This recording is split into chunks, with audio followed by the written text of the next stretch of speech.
Anda kembali di Indonesia Business Forum pemirsa. Saya ke Mbak Devi. Mbak Devi, kalau tadi kita berbicara ekonomi panjang begitu ya.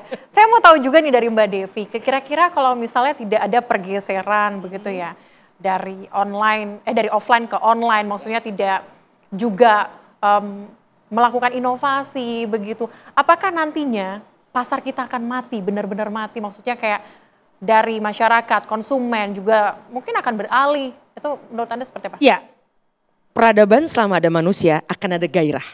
Oke. Belanja itu menjadi salah satu gairah yang tidak akan terlepaskan dari diri manusia. Dan menariknya karena online ini warga negara terbesarnya adalah generasi Z dan Y, artinya dari usia 20-an sampai 45 lah sekarang berarti kan. Nah, ada satu hal yang menarik, bagaimana mata uang kehidupan digital itu adalah identitas.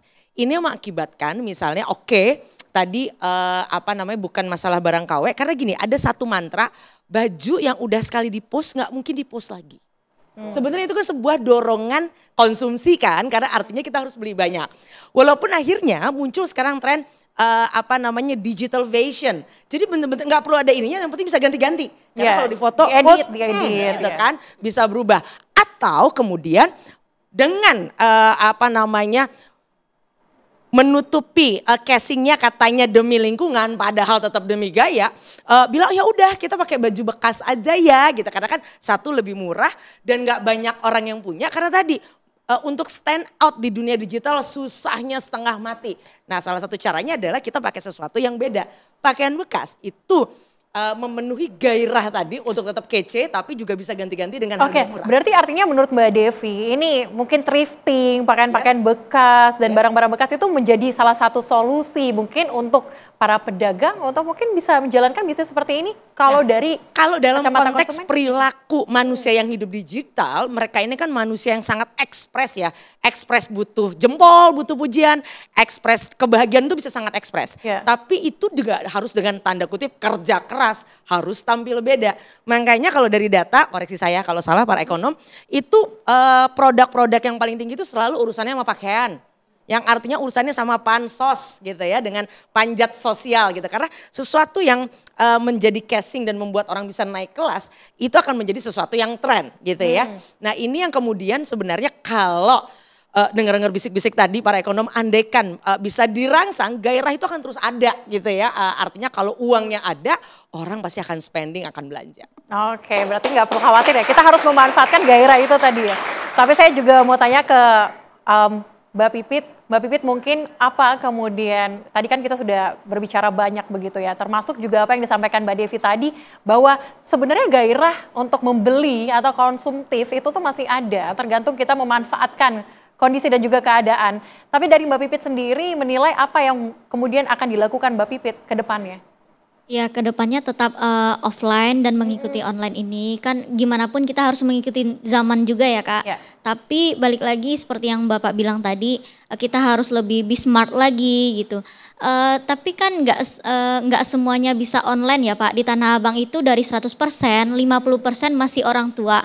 Masih yang seperti yang tidak bisa online lah gitu. Jadi maksudnya mohon maaf lagi, bukan masalah be smart dan segala macamnya. Nggak semuanya bisa online gitu. Kalau untuk di Tanah Abang, nggak semuanya itu anak muda. Dan nggak seperti Mbak bilang tadi, nggak semuanya juga punya stand out masing-masing gitu.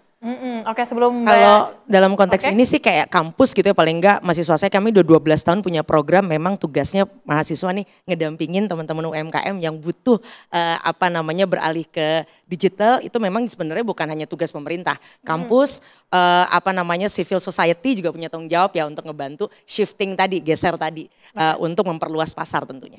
Oke. Boleh, silakan ditambahkan.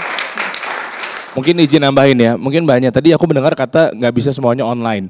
Gini, bedaan antara nggak bisa sama nggak tahu atau mungkin nggak mau. Ini kan beda hal nih dari ketiganya. Nah, betul memang kita juga nggak bisa paksakan. Tapi banyak juga kok, saya juga mencoba tampilkan misalnya contoh di podcast saya gitu, di YouTube saya gitu ya. Itu banyak bapak-bapak yang saya undang menjadi afiliator. Bapak-bapak yang saya undang kan mungkin nonton juga kali ya. Yang jualan akhirnya tadinya di Tanah Abang juga, akhirnya sekarang jadi jualan online. Nah, sebenarnya mungkin kita apresiasi. yang udah nyoba, betul. Ya. Ayo kita gandengan sama misalnya pemerintah dengan para influencer atau mungkin konten kreator juga bisa datang ke sana untuk diajari. Sebenarnya lebih ke situnya sih. Kalau misalnya ada satu fasilitas buat para bapak-bapak, ibu-ibu dan lain sebagainya gitu kan. Saya rasa juga mereka mau gitu loh. Iya, Iya. benar. Terus satu lagi kalau kita mengikuti kan kita butuh setiap hari gitu pemasukan. Apa nih yang lagi musim seperti misalnya fashion anak muda gitu. Nggak segampang itu kita menukar dagangan kita karena pasti butuh modal yang besar. Betul, kayak setuju. misalnya harus mengganti pajangannya, harus yang gimana. Mudah-mudahan nanti kita bisa lah bareng-bareng ini mudah-mudahan kementerian terkait bisa nonton juga. Bareng-bareng kita coba bisa terjun, kita bantu lah. Gimana caranya mereka juga bisa lebih tumbuh lah. Oke, mungkin terakhir sebelum kita tutup pembicaraan kita pada malam hari ini mungkin dari Pak Roy dulu singkat saja Pak Roy, kemudian nanti dari Bang Joshua mungkin bisa kasih saran singkatnya. Oke, Ya, silakan. jadi kembali lagi bahwa komunikasi memegang peranan penting saat ini. Ya, bagaimana keterbukaan pemerintah untuk kita pelaku usaha menyampaikan segala sesuatu, usulan wirausaha yang supaya mengungkit daya beli dan daya jual. Ya, ini dua masalah ini. Kemudian juga menjaga impor. Nah, impor ini harus dijaga nih. 245% China dengan Amerika sekarang berperang. Kemudian China mau lempar kemana? Kalau mahal tarif ekspornya ke Amerika, mereka akan lihat Indonesia karena memang saat ini impor dari China itu sudah 39% dari total impor keseluruhan. Kita tahu bulan Maret kemarin migas kita naik 0,38. Tapi kalau non migas kita turun 1,18 importnya. Jadi kondisinya bahwa yang kita harus jaga ini justru import yang akan terbang nih ke Indonesia. Saudara-saudara kita yang berjualan ini bagaimana kompetisi harganya. Nah, ini kan perlu ada suatu langkah-langkah yang dinamis, jangan dibiarkan udah terjadi kemudian baru ya terjadi. Ya. Seringkali kan yang kita alami adalah tidak ada mitigasi, tidak ada kontingensi, tidak ada hal-hal yang sifatnya mungkin ekstra atau yang luar biasa. Gitu. Oke, baik Pak Roy, terima kasih. Mungkin Bang Joshua terakhir. Oke, jadi kalau kita flashback Perang Dagang Jilid 1 pada saat itu ekonomi dunia melambat, terutama US dan China, namun kita tetap bisa survive pada saat itu karena kuncinya pertumbuhan konsumsi rumah tangga kita tetap terjaga di atas 5%. Dan oleh sebab itu kalau kita kaitkan dengan kondisi saat ini di mana perang dagang makin memanas, pemerintah perlu melihat bahwa kondisi konsumsi rumah tangga saat ini domestik kita, pasar domestik kita ini sedang tidak baik-baik juga artinya.